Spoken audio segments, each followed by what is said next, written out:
டானாக்காரன் நடிக்கும்போது உங்களுக்கு எப்படி இருந்தது? ஏன்னா இதுக்கு முன்னாடி நீங்க சினிமா நடிச்சிருந்தாலும், நீங்க தொடர்ந்து மேடைகள்ல அதெல்லாம் நீங்க பெர்ஃபார்ம் பண்ணிட்டு தான் இருந்தீங்க. பட் சினிமா ஆசை, இன்னொன்னு இவ்வளோ நாளா ஏன்னா பொதுவா ஒரு வார்த்தை குடுக்குறாங்கன்னா, அது மறுபடியும் டைரக்டர்ஸ் வந்து அவங்களுக்கு இருக்க ப்ரெஷர்ல ஞாபகம் வச்சு, அது நம்மள மறுபடியும் கூப்பிடுறதுன்றது ஒரு பெரிய விஷயம். ஏன்னா அவங்களுக்கே நெறைய டென்ஷன் இருக்கும். பட் இத்தனை வருஷம் கழிச்சு உங்கள கூப்பிட்டு அந்த கேரக்டர் குடுக்குறாரு.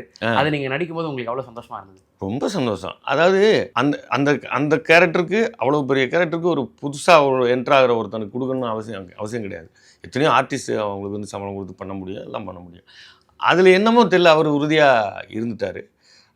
அது அவருக்கு தான் நான் இப்போ எவ்வளோ காலம் ஆனாலும் என்னோட டைரக்டர்னு அவர் தான் நான் சொல்ல முடியும். Okay, okay.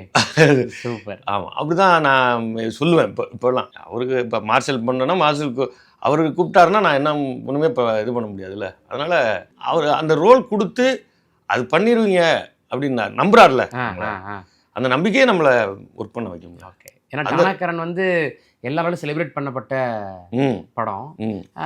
ஓடிடியில் வந்தது.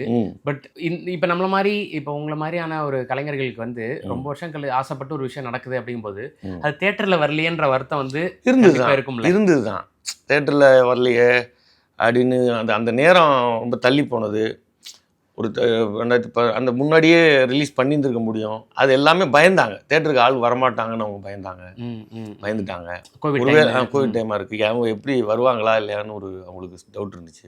என்ன ரீச் கிடைக்கும்னு தெரியாது, புது கதைக்கலாம் எப்படின்லாம் சொல்ல முடியாதுல்ல. ஆனால் பயங்கர வரவேற்பாயிடுச்சு. ஓடிடியாக இருந்தாலும் கூட சில கல்லூரிகளுக்கெல்லாம் போயெல்லாம் கத்துறாங்க.